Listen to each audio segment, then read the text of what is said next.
Atos capítulo 9.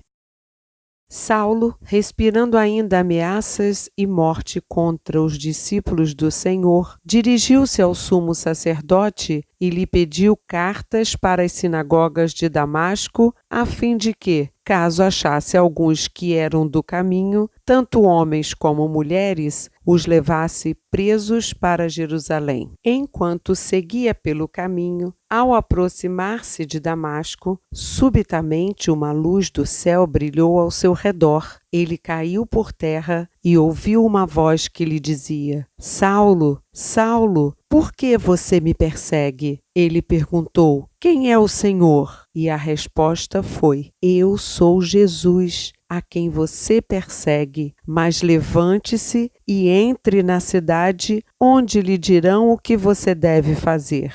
Os homens que viajavam com Saulo pararam emudecidos, ouvindo a voz, mas não vendo ninguém. Então Saulo se levantou do chão e, abrindo os olhos, nada podia ver. E, guiando-o pela mão, levaram-no para Damasco. Esteve 3 dias sem ver, durante os quais nada comeu nem bebeu. Havia em Damasco um discípulo chamado Ananias. O Senhor lhe apareceu numa visão e disse: Ananias? Ao que ele respondeu: Eis-me aqui, Senhor. Então o Senhor lhe disse: Levante-se e vá à rua que se chama Direita, e na casa de Judas procure um homem de Tarso chamado Saulo. Ele está orando e, numa visão, viu entrar um homem chamado Ananias e impor-lhe as mãos para que recuperasse a vista. Ananias, porém, respondeu: Senhor, de muitos tenho ouvido a respeito desse homem. Quanto mal tem feito aos teus santos em Jerusalém. E aqui em Damasco, ele tem autorização dos principais sacerdotes para prender todos os que invocam o teu nome. Mas o Senhor disse a Ananias: Vá, porque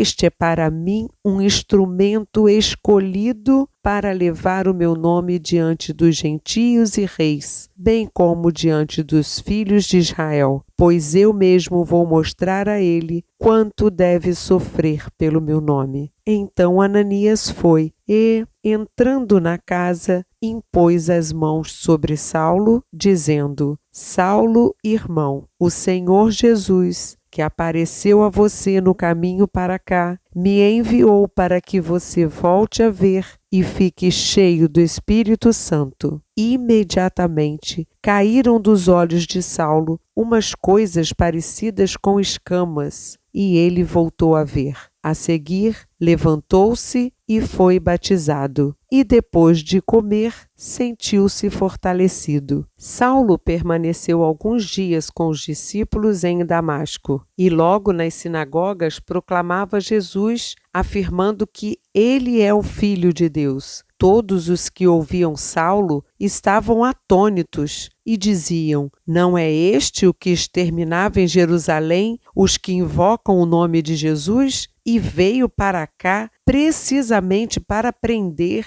e levá-los aos principais sacerdotes? Saulo, porém, mais e mais se fortalecia e confundia os judeus que moravam em Damasco, demonstrando que Jesus é o Cristo. Decorridos muitos dias, os judeus resolveram matar Saulo, mas ele ficou sabendo do plano deles. Dia e noite guardavam também os portões da cidade para o matar. Mas os discípulos de Saulo tomaram-no de noite e, colocando-o num cesto, desceram-no pela muralha. Quando chegou a Jerusalém, Saulo procurou juntar-se aos discípulos de Jesus. Porém, todos tinham medo dele, não acreditando que ele fosse discípulo. Mas Barnabé, tomando-o consigo, levou-o aos apóstolos. Contou-lhes como Saulo tinha visto o Senhor no caminho e que o Senhor tinha falado com ele. Também contou como, em Damasco, Saulo tinha pregado ousadamente em nome de Jesus. E Saulo ficou com eles em Jerusalém, entrando e saindo, pregando ousadamente em nome do Senhor. Falava e discutia com os helenistas, mas eles procuravam matá-lo. Quando isto chegou ao conhecimento dos irmãos, levaram Saulo até Cesareia e dali o enviaram para Tarso. Assim, a igreja tinha paz por toda a Judéia, Galiléia e Samaria, edificando-se e caminhando no temor do Senhor, e, no consolo do Espírito Santo, crescia em número. Passando Pedro por toda parte, foi também visitar os santos que moravam em Lida. Encontrou ali certo homem chamado Enéas, que havia 8 anos jazia de cama, pois era paralítico. Pedro lhe disse: Enéas, Jesus Cristo cura você. Levante-se e arrume a sua cama. Ele imediatamente se levantou. Todos os habitantes de Lida e da região de Saron viram Enéas e se converteram ao Senhor. Em Jope havia uma discípula chamada Tabita, nome este que, traduzido, é Dorcas. Ela era notável pelas boas obras e esmolas que fazia. Aconteceu que, naqueles dias, ela adoeceu e veio a morrer. Depois de a lavarem, puseram o corpo num quarto do andar superior. Como Lida ficava perto de Jope, os discípulos, ouvindo que Pedro estava ali, enviaram-lhe 2 homens com o seguinte pedido: Não se demore em vir até nós. Pedro se aprontou e foi com eles. Quando chegou lá, eles o levaram ao quarto do andar superior. Todas as viúvas o cercaram, chorando e mostrando-lhe túnicas e vestidos que Dorcas tinha feito enquanto estava com elas. Mas Pedro mandou que todos saíssem, ajoelhou-se e orou. Depois, voltando-se para o corpo, disse: Tabita, levante-se. Ela abriu os olhos e, vendo Pedro, sentou-se. Ele, dando-lhe a mão, ajudou-a a ficar em pé e, chamando os santos, especialmente as viúvas, apresentou-a viva. Isto se tornou conhecido em toda a cidade de Jope, e muitos creram no Senhor. Pedro ficou em Jope muitos dias na casa de um curtidor chamado Simão. Saulo, respirando ainda ameaças e morte contra